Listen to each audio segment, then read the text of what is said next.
Alright, this is Cables and Dead Pills, issue 17 by Fabian Nicieza and that prat who blocked me on Twitter. This is a House of Mert tie-in. And look, Cables, he is a cute little baby. Oh, coochie coochie coo. Oh, boop. Who's a cute little baby? Suggested for teens and up. First thing I want to draw attention to is that we have got this weird recap page. This is unusual for this series. I always tended to have very thought out recap pages with the character talking to the reader. So what's this all about? It's very uncharacteristic of this book. It's not right. It's like, well, this is odd, isn't it? We have got a splash page here, and it's like this book's normal recap page. We have got Armageddon's jockeys, and they're having a chat with the reader. This is more like it. And there's this huge gap up here where there would be credits or a title. It's almost as if Tom Beevort, he is notoriously rubbish at editing, and he couldn't coordinate his first line-wide crossover worth a damn. So Armageddon's jockeys, they're not even in this one. This part of the story was over with last issue. We have got Wingman, Blob Brevoort, this book's editor, and Spider-Man. As I said in the last video, I kind of wish that they had stuck a bit longer with the whole Cables becoming a jockey idea. I thought there was a lot more mileage in that. So the plot is that Dead Pills and Cannonballs and Bangle, they have gone on a search for Cables, who was presumed dead. And due to the wonky plonky nature of House of Mert and the reality warp, Cables, he is back now. But in this House of Mert reality, he is a little baby and he has been raised by Sinestro. Long-time fan of this channel, Billy Joe Armstrong from Green Days, in the last one, he said that it looked like that prat who blocked us on Twitter, he was actually trying with the art in these issues. I would agree that his art is better. I mean, his art on the all 20 or so issues he did on this book was really decent. But I also want to note that the inker is Odeon Studios, so it might be them that is bringing a lot to it. I think this is actually Dead Pill's first ever interaction with Sinestro. Kind of weird that these two hardly ever cross paths, and yet Sinestro was the main baddie in Dead Pills' game. So the two of them fight, and Dead Pills doesn't realise that he's actually back in the main 616 reality, and that it has just been temporarily replaced with Charlotte Witcher's reconstructed reality.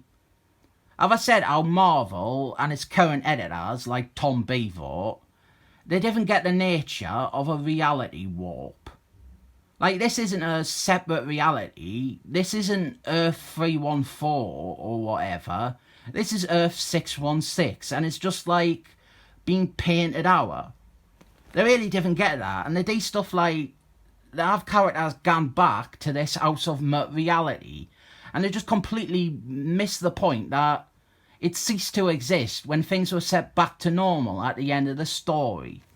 And then stuff like this, it requires that notion that this is just a restructured version of 616 by virtue of it allowing Cables to cheat death. Fabian Nicieza, he does get the idea of a reality warp. I mean, he was involved with the original Age of Armageddon, so yeah, he gets it. Dead Pills, he stops fighting, they're gonna take a piss. A really, really, really long piss. And also to exposit the plot to Sinestro. I've already kind of done that myself, so no need to reiterate it.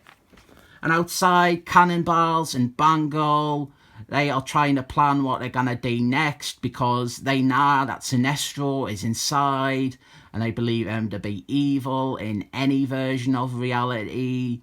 But before they can think of anything or act, Sinestro invites them inside for some dinner. By the way, not sure if it was the case with the last two parts, but this is absolutely in that period where Marvel, they have a disgusting amount of advertisements in their books. Every other page is an advert. And then they'll have like 2 pages of story, but it's just the case that that's there to set up space for more adverts. So they can have like double splash page adverts. So they are all having dinner with Sinestro. And we learn that Sinestro, he isn't keen on the whole House of Mutt world because evolution has progressed far faster than he expected it to. We get backstory on House of Mutt. And just when you're expecting this version of Sinestro to be benevolent, he turns out to still be a baddie. He has drugged the food because he wants to capture the heroes to perform all sorts of horrible genetic experiments on them.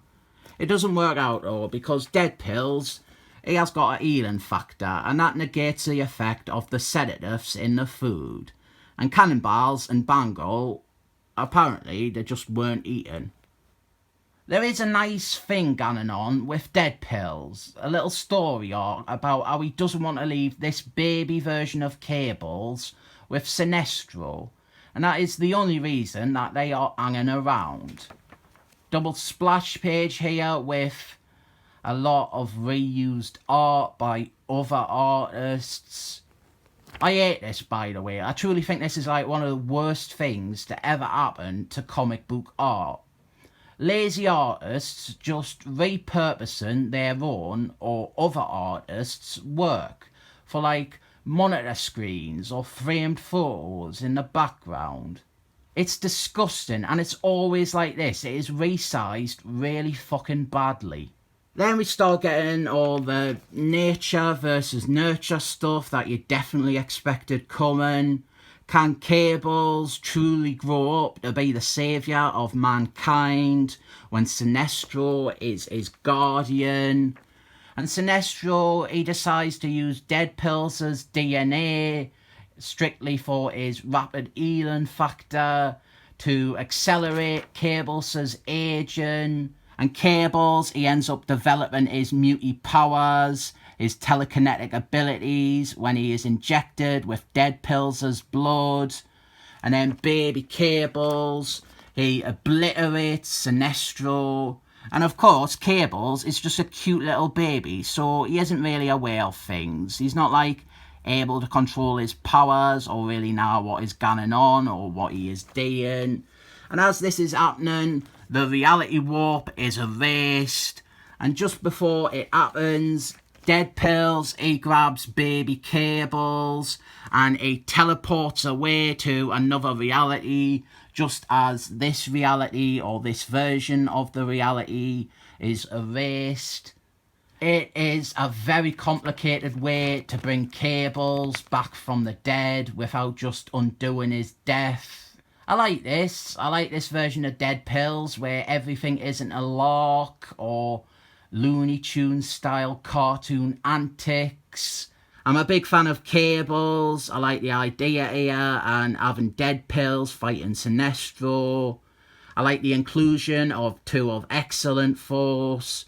The art is decent when it wants to be and doesn't repurpose other artists' work. So I rate this one 7 thumbs up.